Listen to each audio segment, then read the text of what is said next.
নমস্কার, আমি Mousumi, register staff nurse of West Bengal. আমি আপনাদের কাছে একটা বিষয় নিয়ে আজকে একটু আলোচনা করব। সেটা হচ্ছে প্রেগনেন্সিতে বমি ভাব বা গা গোলানো। প্রেগনেন্সিতে বমি ভাব বা বমি করা বা গা গোলানো এটা প্রায় 70% প্রেগনেন্ট মায়েদের থাকে। তাই সেটা থেকে কিছু রক্ষা পাওয়ার জন্য কয়েকটা পরামর্শ আপনাদেরকে দেবো। যেমন প্রেগনেন্সিতে যে বমি ভাব, এটা কারোর হয়তো সকালবেলাটা হয়, কারোর সারাদিন ধরে হয়, কারোর আবার শুধু সন্ধেবেলাটা হয়। তাই শুধু অনেক বেশিরভাগ মানুষেরই এটা সকালবেলা হয়। তাই এটাকে বলা হয় মর্নিং সিকনেস। এবার অনেকের এটা প্রথম 3 মাস হয়, অনেকের এটা প্রথম 5 মাস হয়, অনেকের আবার পুরো প্রেগনেন্সি জুড়েই হয়। তাই এটা থেকে বাঁচার জন্য কয়েকটা শুধু পরামর্শ।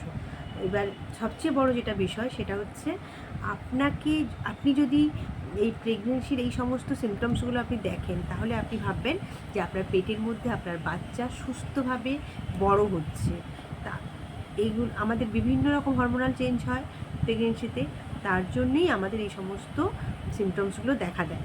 তাই এই সিমটমসটা যদি আপনি এনজয় করতে পারেন বা এই সিমটমসটার সঙ্গে যদি আপনি অ্যাডাপ্ট হয়ে যেতে পারেন, তাহলে কিন্তু আপনার প্রেগনেন্সি জার্নিটা খুব সুন্দর কাটবে। আর তবুও বলবো, অনেক সময় এই বমি ভাব বা এই বমি করা এটা আমাদের শারীরিক প্রচুর অসুবিধা তৈরি করে। তাই এটা থেকে বাঁচার জন্য কয়েকটা পরামর্শ আপনাদের জন্য। প্রথম পরামর্শ, আপনি যখন প্রথম ঘুম থেকে উঠবেন সকালবেলা, সঙ্গে সঙ্গে বিছানা ছেড়ে উঠে পড়বেন না। বিছানায় প্রথমে হাত পা ছড়িয়ে 10-15 মিনিট একটু ব্যায়াম করুন, তারপরে উঠুন। উঠে মুখ ধুয়ে ব্রাশ করে আপনি একটু বাইরে বেরোন। বাইরে বেরিয়ে বাইরের মুক্ত হাওয়া নিন, গ্রহণ করুন সেটাকে। দেখবেন আপনার অনেকটা ভালো লাগবে। তারপরে সকালের প্রথম খাবার কিন্তু অবশ্যই শুকনো খাবার হতে হবে। যেমন শুকনো মুড়ি, শুকনো টোস্ট, এই জাতীয় খাবার দিয়ে আপনি শুরু করুন। তারপরে আপনি যখন ভারী খাবার খাচ্ছেন, তার আগে অনেকটা পরিমাণে জল একেবারেই খাবেন না, বা খাবার খেতে খেতে জল পান করা, এইটা থেকে বিরত থাকুন। খাওয়ার 10-15 মিনিট পরে আপনি অল্প অল্প করে জল খান।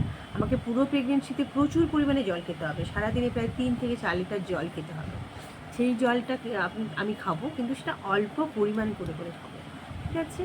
তারপরে 2 নম্বরে যেটা থাকছে সেটা হচ্ছে বেশি তেল মশলাযুক্ত খাবার, বেশি ঝাল খাবার, বেশি চর্বি জাতীয় খাবার, এগুলো আমি খাবো না।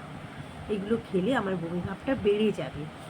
খুব হালকা খাবার খাবো, সুস্থভাবে বাঁচতে হবে আমাকে। তাই সুস্থ খাবার খাবো আমি। এটা হচ্ছে আমার সবচেয়ে বড় 2 নম্বর পরামর্শ। বিকেলবেলা আপনি একটু বাইরে বেরোন, দুজন মানুষের সাথে কথা বলুন, একটু প্রকৃতির হাওয়া গ্রহণ করুন, দেখবেন আপনার অনেকটা বেশি ভালো লাগবে। একটু হাঁটাচলা করুন, দেখবেন ভালো লাগবে। এইগুলো করলে সাধারণত একটু বমি ভাবটা কম হবে আপনাদের। আর সবচেয়ে বড় যে ব্যাপার যেটা, সেটা হচ্ছে আপনাকে এটার সাথে যদি আপনি অ্যাডজাস্ট করে নিতে পারেন, এই বমি ভাবটাকে যদি আপনি এনজয় করতে পারেন, তাহলে আপনার প্রেগনেন্সি জার্নি খুব সুন্দর হবে। নমস্কার।